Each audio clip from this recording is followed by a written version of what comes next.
Нелогична трговија. Се продавало поевтино, а се купува поскапо. Интервентниот увоз на струја полека го празни буџетот на државните електрани. За да се покријат потребите за струја за 3 недели во ноември, компанијата купи електрична енергија по цени од 48 до 56,5 евра за мегават час.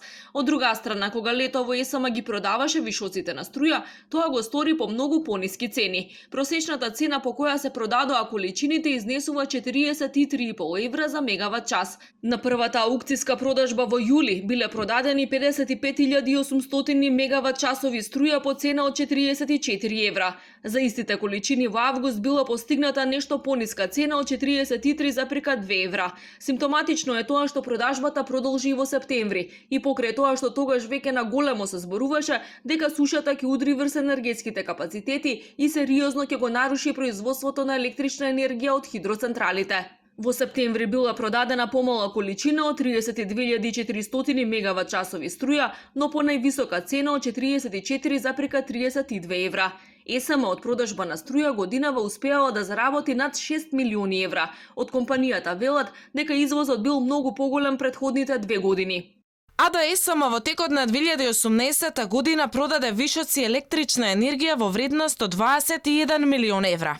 Во 2019 продаде вишоци во вредност од 17,5 милиони евра. Сите продажби на електрична енергија во текот на 2020 година се на фирми, трговци и снабдувачи регистрирани во земјава.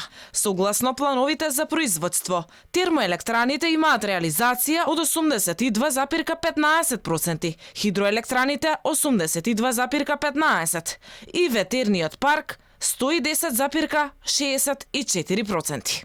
Овие 6 милиони евра заработка од продажба и тоа како брзо се трошат. Само во ноември биле потрошени третина од овие пари, односно речиси 2 милиони евра. Во 2 наврати во ноември се купија поголеми количини струја по цени кои се и до 18 евра повисоки од производната цена на ЕСМ од 38,8 евра за мегават час.